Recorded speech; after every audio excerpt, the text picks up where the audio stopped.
नमस्कार, मैं प्रियंका अस्थाना, आप देख रहे हैं एक्सपोज इंडिया।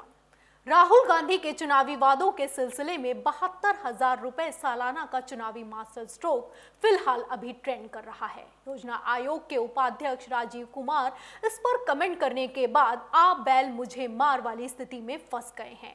बता दें कि राजीव कुमार ने राहुल गांधी की न्यूनतम आय गारंटी वादे की नीति पर कमेंट करते हुए कहा था कि ये कभी लागू नहीं होगा। चुनाव आयोग ने नीति आयोग के उपाध्यक्ष राजीव कुमार से राहुल गांधी के न्यूनतम आय गारंटी योजना पर किए गए कमेंट और ट्वीट को लेकर सवाल किया है। सूत्रों के अनुसार आयोग ने राजीव कुमार की प्रतिक्रिया को चुनाव आचार संहिता का उल्लंघन मानते हुए इस पर संज्ञान लिया है। चुनाव की तारीखों के ऐलान के साथ ही आचार संहिता भी लागू हो गई है, जिससे पार्टियों के चुनावी प्रचार पर भी शिकंजा कसा जा रहा है। इसी बीच चुनाव आयोग के पास कई तरह की शिकायतें आ रही हैं। बीजेपी के प्रवक्ता और पुरी लोकसभा सीट से पार्टी उम्मीदवार संबित पात्रा को भगवान जगन्नाथ की मूर्ति के साथ रैली करना महंगा पड़ा है। रैली के दौरान अपनी गाड़ी में भगवान की मूर्ति रखने का मंदिर के सेवकों और कांग्रेस ने विरोध किया है। इसकी शिकायत कांग्रेस ने मुख्य चुनाव अधिकारी से की है। शिकायतकर्ताओं का कहना है कि संबित पात्रा ने सियासी फायदे के लिए भगवान जगन्नाथ का इस्तेमाल किया है। हालांकि संबित पात्रा ने इन आरोपों का खंडन किया है और कहा है कि रैली के दौरान उन्हें किसी ने मूर्ति तोहफे में दी थी और उन्होंने केवल उसका सम्मान किया है।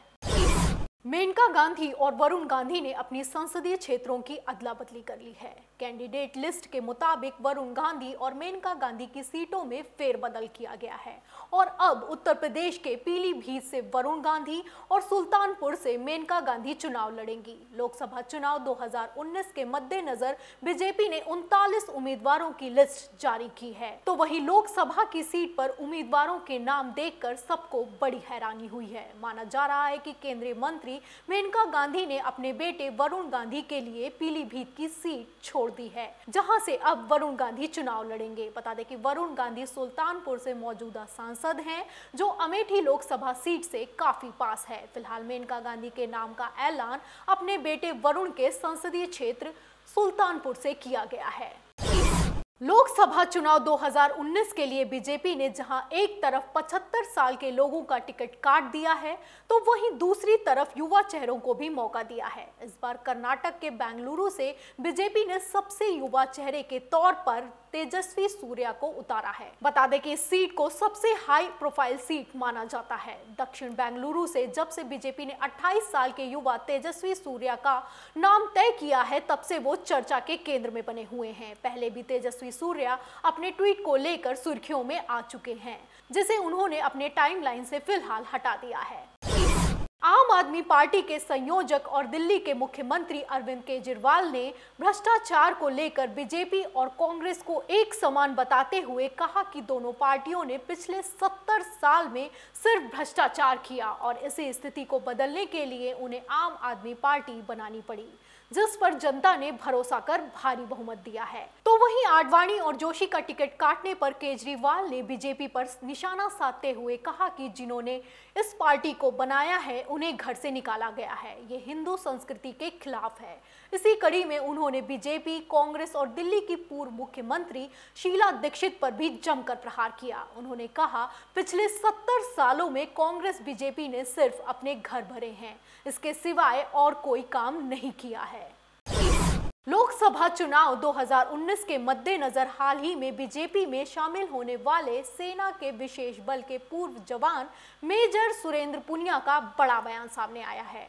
वो आगामी लोकसभा चुनाव में यूपीए की चेयरपर्सन सोनिया गांधी के खिलाफ रायबरेली सीट से चुनाव लड़ने के लिए राजी हो गए हैं। बता दें कि बीजेपी ने रायबरेली से सोनिया गांधी को कड़ी टक्कर देने के लिए एक मजबूत और लोकप्रिय उम्मीदवार की तलाश कर रही थी। रायबरेली सीट सोनिया गांधी की मजबूत गढ़ मानी जाती है। 2004 के बाद वो लगातार 4 बार वहां से जीत चुकी हैं। सुरेंद्र पुनिया ने कहा कि यह मेरे लिए सम्मान की बात होगी यदि नरेंद्र मोदी रायबरेली लोकसभा सीट से सोनिया गांधी के खिलाफ लड़ने के लिए कहेंगे। मैं खुशी खुशी ये काम करूंगा। ये चौकीदार और चोर के बीच की लड़ाई होगी। हर बार की तरह इस बार भी चुनावी मौसम में नेताओं और अभिनेताओं का राजनीतिक दलों में शामिल होने का सिलसिला शुरू हो गया है।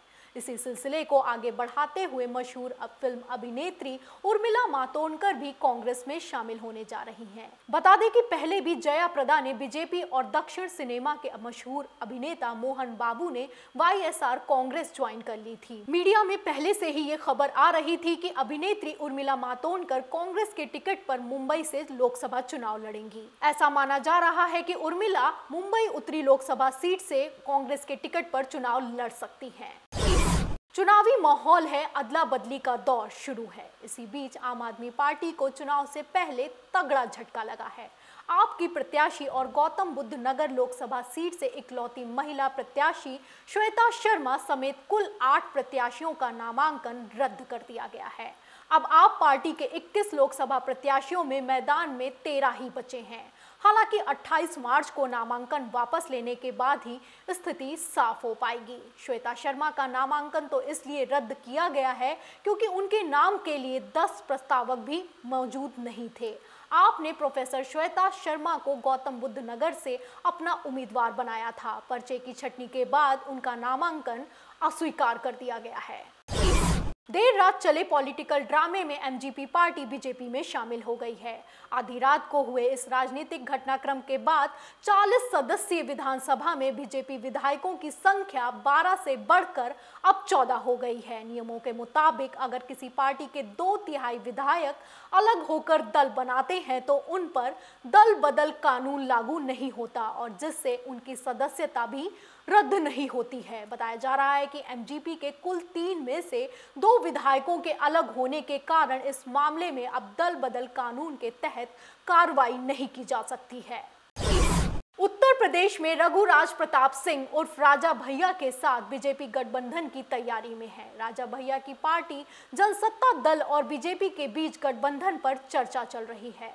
राजा भैया अपने भाई अक्षय प्रताप सिंह उर्फ गोपाल जी को प्रतापगढ़ सीट और पूर्व सांसद शैलेंद्र को कौशाम्बी से चुनाव लड़वाने की घोषणा कर चुके हैं। सूत्रों के मुताबिक बीजेपी ने उन्हें कमल के फूल पर 2 सीटों और प्रतापगढ़ और कौशाम्बी से चुनाव लड़ने को कहा है। लेकिन राजा भैया ने बीजेपी को प्रस्ताव दिया है कि प्रतापगढ़ और कौशाम्बी सीटों पर अपने चुनाव चिन्ह खेलता फुटबॉल पर चुनाव लड़ेंगे। बीजेपी के सिंबल पर चुनाव लड़ना उन्हें मंजूर नहीं है। फिलहाल राजा भैया की इस शर्त पर अब तक बीजेपी की ओर से कोई जवाब नहीं आया है।